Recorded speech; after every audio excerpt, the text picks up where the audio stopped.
누가복음 4장 1절에서 13절 읽겠습니다. 1절에 보시면 예수께서 성령의 충만함을 입어 요단강에서 걸어오사 광야에서 40일 동안 성령에게 이끌리시며 이렇게 말씀하죠. 예수님이 성령의 충만함을 입었다. 그런데 성령이 예수님을 어디로 이끌고 가시냐면 광야로 이끌고 가십니다. 광야는 힘들고 어려운 곳이지만 하나님의 말씀이 깊이 경험하는 곳이죠. 예수님도 성령의 이끌리심을 받아서 광야로 나아가시는데 광야에서 40일 동안 금식하시면서 마귀에게 시험을 받았다. 그렇게 말씀을 합니다. 40일이라고 하는 것은 영적인 시간이죠. 40일은 이스라엘 백성들에게는 아주 의미 있는 시간입니다. 성경에 나오는 40이라는 숫자는 영적인 그런 의미를 담고 있습니다.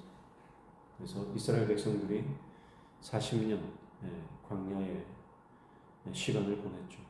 그래서 예수님께서 40일을 광야에 계시면서 금식하시고 마귀의 시험을 받는 것은 마치 이스라엘 백성들이 40년 광야의 시간을 보냈던 것과 같은 그런 의미가 있습니다. 그래서 40일이라고 하는 것은 인생의 압축이죠. 그래서 이스라엘 백성들의 40년을 예수님께서 다시 재현하시는 것과 같은 그런 영적인 의미가 있습니다. 이스라엘 백성들은 40년 광야 생활 가운데 실패했습니다. 그러나 예수님은 승리하십니다. 그래서 이스라엘 백성들이 실패했던 40년 광야가 예수님으로 인해서 이제 승리의 사건으로 바뀌게 되고 우리의 인생도 마찬가지로 광야의 40년과 같은 시간들이 있는데 예수님으로 말미암아 우리는 이제 이길 수 있다는 것이죠. 예수님과 동행하면, 예수님과 함께하면 우리 40년 광야의 같은 시간들을 반드시 승리하게 되는 줄 믿습니다. 마귀가 시험을 하는데 세 가지 시험을 하죠. 우리가 잘 아는 여러 번 살펴봤지만 첫 번째가 뭡니까? 돌들을 명하여 떡이 되게 하라. 3절이죠. 근데 예수님께서 사람이 떡으로만 살 것이 아니다. 마태복음 4장 4절에 보면 하나님의 말씀, 하나님의 기록된 모든 말씀으로 살 것이다. 그렇게 대답을 하십니다. 떡이라고 하는 것은 먹고 사는 문제죠. 먹고 사는 문제를 가지고 마귀가 시험을 합니다. 이게 가장 기본적이고 가장 마귀가 첫 번째 하는 시험입니다. 육신의 정욕을 건드는 겁니다. 그래서 아주 육체적인 것, 아주 1차적인 것, 그것을 놓고 마귀가 시험을 하는 것입니다. 이스라엘 백성들이 광야에서 이 문제에 다 넘어지죠. 먹는 문제 때문에, 먹고 마시는 문제 때문에 다 넘어집니다. 그리고 하나님께 원망하고 불평하는 거예요. 육신의 정욕이 다 지는 겁니다. 이게 인생입니다. 연약한 인생이 마귀가 육신의 정욕을 건들면 다 넘어집니다. 근데 예수님은 먹는 문제 때문에 원망하거나 불평하지 않으십니다. 오히려 하나님께 감사하는 것입니다.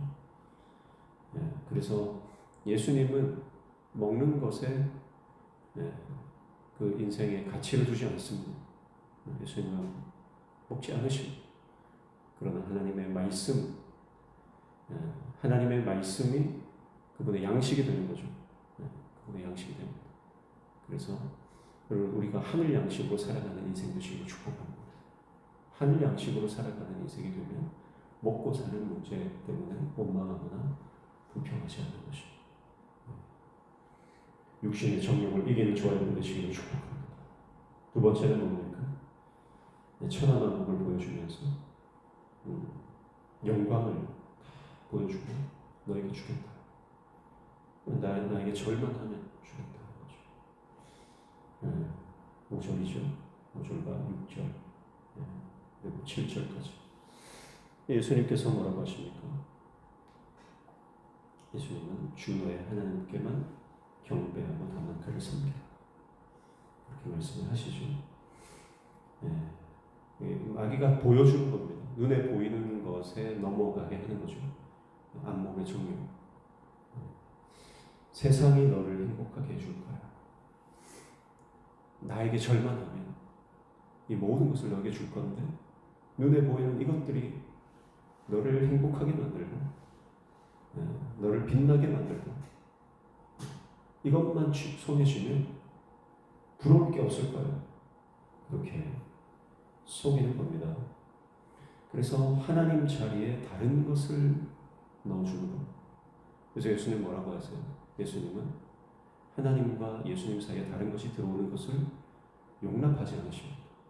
거절하시는 거예요. 그래서 하나님 자리에는 그 어떤 것도 들어올 수 없다. 그래서 하나님만 예배하는 거죠. 하나님만 섬기는 거예요. 다시 말하면 하나님만 사랑하는 거예요. 하나님 외에 다른 것을 사랑하는 것은 우상이 되는 것이죠. 이스라엘 백성들이 어떻게 합니까? 모세가 시내산에 올라갔을 때 보이지가 않잖아요. 모세가 보이지 않아요. 지금까지 모세를 보고 따라왔는데 모세가 보이지 않아요. 그러니까 눈에 보이는 하나님을 만들어내라는 거예요. 그래서 황금 송아지를 만들어내고 그 앞에 절하는 거죠. 그것을 보면서.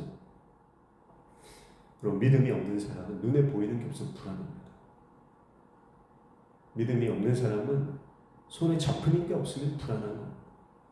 그러나 믿음이라고 하는 것은 눈에 보이지 않아도, 손에 잡히지 않아도, 내 귀에 들리지 않아도 영안이 열렸기 때문에, 믿음의 눈으로 보기 때문에 하나님이 보이시니, 하나님이 보이는 거예요. 여러분, 오늘 저와 여러분의 영안이 다 열리기를 축복합니다. 영안이 열리면 지금 내 육신의 눈으로 지금 보이지 않아도, 현실적으로 감각이 없어도 여러분, 그러나 영적으로 깨닫는 것입니다. 주님이 보이는 것입니다. 주님을 느끼는 것입니다. 그런데 어떻게 하면 영안이 열립니까? 어떻게 하면 우리의 믿음의 눈이 열리고 영적인 감각이 깨어나서 주님을 보고 하나님 나라를 보고 하늘의 영광을 볼까요? 오늘 예수님께서 가르쳐 주십니다. 영안이 열리는 방법은 하나님을 사랑하는 것이다. 하나님을 사랑하는 것이다. 주님을 사랑하는 자는 영안이 열릴 줄로 믿습니다. 우리가 자녀를 사랑하면 자녀가 보이잖아요. 어떤 상황이라도 어떤 형편에 있을지라도 수많은 아이들이 운동장에 다 있어도 내 아이를 정말 나는 사랑하기 때문에 그 아이가 내 눈에 보이는 것입니다. 여러분, 하나님이 보이지 않는다는 것은, 영안이 열리지 않았다는 것은 하나님을 사랑하는 그 자리에 다른 것이 들어와 있어서 그것을 사랑하기 때문에, 세상을 사랑하니까 세상이 보이는 겁니다. 하나님을 사랑하는 자는 하나님이 보여요. 어떤 형편이든 어떤 상황이든 하나님이 보이는 거죠. 세 번째는 뭡니까? 세 번째는 뛰어내리라는 겁니다. 성전 꼭대기로 들고 가서 뛰어내리라. 그러면 천사가 받아준다. 말씀을 인용하죠. 마귀도 계속해서 말씀을 인용합니다. 교묘하죠. 우리가 말씀에 온전히 깨어있지 않으면 교묘하게 이단적인 하나님의 말씀을 비꼬고 틀고 잘못 적용합니다. 그게 마귀가 하는 짓이고 이단이 다 그렇게 넘어가는 거예요. 예수님은 정확한 말씀으로 다 응수하시잖아요. 오늘 우리 안에 능력의 말씀이 있기를 축복합니다. 뛰어내리라. 천사들이 받아줄 거다. 그게 뭐예요? 예수님이 높은 곳에 뛰어내리는 순간, 올라가는 순간부터 사람들이 주목할 것 아닙니까? 그리고 뛰어내려서 죽지 않고 살았다. 그러면 사람들이 예수님을 주목하고 박수를 치고 환호성을 지를 것입니다. 이생의 자랑이죠. 사람들 앞에서 영광을 받는 이생의 자랑을 건드는 것입니다. 예수님 뭐라고 하십니까? 주 너의 하나님을 시험하지 말라 했습니다. 무슨 말이에요? 하나님은 내 인생의 영광을 위한 도구가 아니다. 하나님을 도구로 생각하지 말라는 겁니다. 내 성공을 위한 도구, 내 행복을 위한 도구, 나의 어떤 자아 성취를 위한 도구가 아니다. 하나님은 나를 위해 있는 게 아니다. 내가 하나님을 위해 있는 것이다. 여러분, 신앙의 본질이 그겁니다. 나를 위해서, 내 행복을 위해서, 내 성공을 위해서 하나님을 끌어당기는 것이 아니고요. 마치 큰 물 웅덩이가 있는데 보람을 내 가지고 물줄기를 쫄쫄쫄쫄 흐르게 해서 내 밭에 대는 그게 신앙이 아닙니다. 신앙이라고 하는 것은 내가 그 물 안으로 뛰어 들어가는 거예요. 하나님의 임재 안으로 내가 뛰어 들어가는 거예요.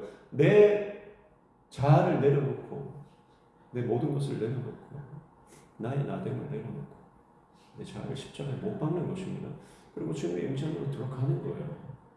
내가 주님을 위해서 사는 겁니다. 여러분, 내가 주님을 위해서 살 때, 내가 주님을 위해서 내 인생을 바칠 때, 내 인생이 나를 위한 인생이 아니라 주님을 위한 인생이 될 때, 그리고 주님도 나를 위하시는 거예요. 신앙이 거꾸로 되면 안 되죠.